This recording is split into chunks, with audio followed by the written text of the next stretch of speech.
Hey guys, I'm Kyle here, and as promised, I'm doing a season 6 dub review of One Piece. Now, for those of you who didn't see the little disclaimer at the end of my last video, I'm gonna be doing the whole individual. I'm gonna be doing season 6 dub as a whole. Now, to start off with, I'm just gonna get it out of the way because people are probably sick of it already, even those who love it. Ian Sinclair's Brook, no problem with him at all. The voice tone, laugh, everything's perfect.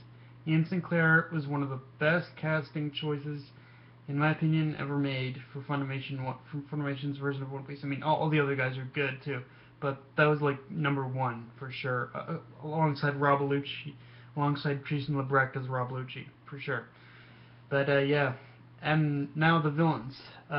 Chris Guerrero was playing Moria, and honestly, it was an interesting surprise because when I had first heard Moria's sub voice, I always thought it would be Vic. I thought it would be our one of our favorite voice actors, Mr. Vic Mignogna, playing the role of Moria. But Chris Guerrero was a nice surprise too because when I haven't heard much of Chris Guerrero. He kind of is one of those guys who falls under my radar. And the stuff I have seen him in, he's mostly had a deeper voice than what Moria has. But again, that probably just means I should have checked out his stuff more because as Moria, he was pretty damn good. Especially, I think my favorite moment with him when he turned into Shadow, when he had that Shadow as guard form, and when he was giving that little speech about the new world to Luffy and the Straw Hats. I thought, yeah, those were moments were handled very well. Now, on to his underlings. Guys, I'm gonna be honest with you, 100% honest. It doesn't matter if it's dubbed or sub version. I hate his underlings. I freaking hate them. They're annoying as fuck. The only one I really kind of gotta save from scrutiny because he barely gets by though is Hogback. He's the least annoying. He's played by in the dub. He's played by Marcus D. Stymack, and for what he's given, he did a pretty damn good job. Like the reason and but yeah, he out of all the three, he's the least annoying. So I kind of gotta assume from scrutiny a little bit there, mainly because even in the annoying moments, he's still pretty funny. But with Absalom and Perona, yeah, they're just fucking annoying. And again, I reiterate, it doesn't matter if it's dub or sub. I hate these guys. I hate their characters. But yeah, the main reason why I hate Perona is because, oh god, I really hate to get into this. I really freaking do. Because I know it's kind of inappropriate, but the reason why I hate Perona is because half the time she sounds like she's PMSing half the time. That's really how I feel. How it feels like I feel like her. In fact, I was happy when both when in fact the only time I was ever glad to see Perona was when she got herself beaten by Usopp. Big when she got beaten by Usopp, and when she had that face and when she had that horrified face when she learned that her when she learned that her negative ghosts don't even work on Usopp. Oh, and when Bartholomew Kuma had sent her flying. I'll get to that in a bit though. I'll get to Bartholomew Kuma in a bit though. But yeah, and Absalom. By God, was this guy freaking annoying as hell. Like, not only did he try to. They showed him basically raping Nami in the shower. It was just the fact that,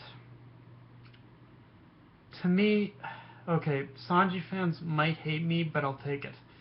He's like what Sanji would have been if he didn't have his badass moments. Crank Sanji's lustful nature up to 10, 20, even 100, and you get Absalom. He's just his entire personality basically is him being a perv, and that's all. Um, okay. It sounds funny in context, but after a while, him lusting after Nami gets pretty fucking annoying. It really does. But yeah, those are my reasons as to why I'm not a big fan of his his fan. As to why I'm a big fan of his underlings in general. But like I said, the voice for what they did, the voice actors are pretty good. Again, Felicia Angel played Perona. Marcus D. Steinmack was playing Hogback, and Andrew Chandler was playing Absalom. Which for actually that part, it was pretty cool because I hadn't really heard much from Andrew Chandler ever since the One Piece Unlimited game when he was playing Polly. But then ever since he got replaced by but I think it was Mr. David Wald for Polly. It's been a while since I've heard his voice, but it was pretty good casting, I guess, on that part.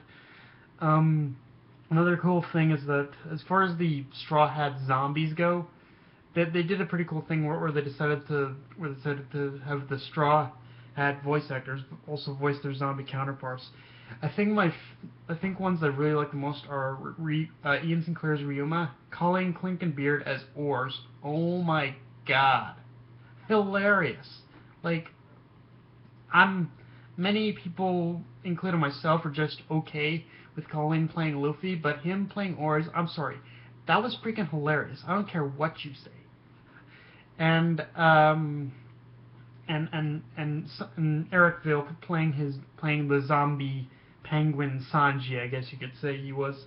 I forgot the zombie's name, but yeah, those were my three favorite zombies, I would say. Yeah, those are my three favorite zombie Straw Hats, I would ever say. Another cool thing. Oh yeah, now I said I get to Kuma, and yeah, let's talk about Kuma. Okay. I'm probably gonna invoke the wrath of a lot of commenters. In fact, those who say that Fairy Tail sucks and whatnot at this point. But I like Joel McDonald playing Kuma. But when I first heard the voice, all I could hear was Zeref. Because now hear me out, guys, before you say anything. One thing I've noticed about the voice acting business in general is that voice actors have a three voice range, meaning they used to use they have a three voice range, meaning they use one of three voices for every role they play. With Joel, I only get one voice. Every single time I see him on screen, I only get one voice. I'm not hearing anything new out of him. Like, it's the same voice over and over again. But I think that I will say this about him though. I think that just kind of proves that he's definitely a better ADR director, I think, than he is a voice actor maybe. I don't know. It's just me because as of right now, he's not only voicing Kuma, but he's doing a lot of the ADR directing too now for One Piece, which I can kind of completely understand because this is from what I know, but I'm pretty sure, for those of you wondering where Mike is in all this, I'm pretty sure he's focusing mainly on the line producing side of it, rather than the ADR directing, which I can kind of understand why though, because as things go on, he's gonna get busy as hell doing line producing. He's gonna have a whole bunch of new characters he's gonna have to worry about from this point on. Like, we're gonna get tons upon tons of new freaking characters entering into the show at this point. So yeah, if he isn't doing much ADR directing beyond this point, I'm not gonna complain. I know the guy's probably gonna be busy working through all these different characters. He's gonna have to have lines for from now on. But yeah, that's what I thought about. That's what I thought about Joel McDonald and as Kuma. Also, one thing else I should probably say is that is that as far as Brooks, oh yeah, Binks, oh, Binks, the song Binks Sake, which was changed to Binks Brew, guys, if you haven't seen it in English, you're gonna love it. Like honestly, it may not be an exact translation to what we saw, but honestly, it's still so freaking catch. I find it a little more catch, if I dare say so myself. I find Binks Sake, which was changed to Binks's Brew, even more catchy in English than I did in Japanese. I think. Like really, it's the kind of or even in Japanese, no matter what translation it's in, English or you just want to sing along and dance to it. That's the kind of impact Binks Sake in English had on me. But yeah, that's what I thought about it. Um, oh yeah, and oh yeah, and another thing. I'm couple final notes. Characters Yorkie and another thing I wanted to bring up, as we all know, there was an untimely passing in the voice acting business. I think it may have been a couple years back, but yeah, one that still haunts us is Jerry Russell passing away, and the thing I was kind of worried, like it was a sad passing, of course, but the thing I was kind of worried about the most is that we lost a voice actor who was playing one of a couple of important underlying characters, mainly Crocus and the bearded elder star from and the bearded elder star of the government, like the one that looked like a Jewish man. Um, Now, because of Jerry Russell's passing, Crocus had to be recast. I forget who the voice actor is, but he's okay. He's not the greatest casting choice, but with what they had, it was an okay casting choice. It was an okay casting change. But yeah, it was an alright casting change. He does sound a little weird, but I think you might get used to it over time. Um, Especially for an old man to have. Anyway, also Yorkie. The captain of the Rumbar Pirates makes a reappearance as well. Although instead of being voiced by Charles Baker, like he was in episode 63, he's now voiced by Chris Hurley. It's one of those two names.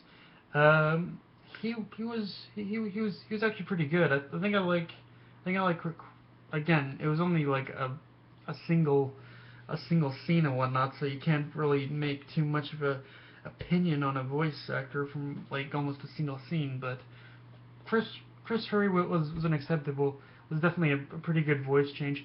Actually, there's only two other roles I've seen him play so far, which are Aaron's father from Attack on Titan, and but what's his name? He played a role in Fairy Tail. It was Bacchus. It was Bacchus from Fairy Tail. Grisha Yeager and Bacchus from Grisha Yeager from Attack on Titan and Bacchus from Fairy Tail. Those are the only two roles I've seen that guy in so far. And for what he did though, it was pretty touching and it was pretty good. And just all of Brooks' past is handled extremely well. I got no complaint. I got no complaints about how Brooks' flashback and his past were. It was all handled wonderfully. But then again, Funimation, you can't expect anything but their best, even when anything but their best. They always put 100% into this. But yeah, that's my final. That's what I have to say about the season 6 dub of One Piece. Overall, it was pretty good. It handled excellently well. In fact, I think ever since season 4, Funimation has really been stepping up their game. But that's to be expected, especially since things, if they keep going down the path they're going, they're gonna have a lot on their plate. But I'm sure they're gonna put out good episodes every single time. And as far as season 6, all the voyages go, I'd recommend you pick them up. I recommend you pick them up or order them. I usually get, at this point, guys, I should tell you, since I live here in Canada, I kind of order my stuff from HMV. They don't really have a great selection at HMV, but it's good enough. But anyway, that's all I have to say, guys. I'll see you with season 7, I suppose.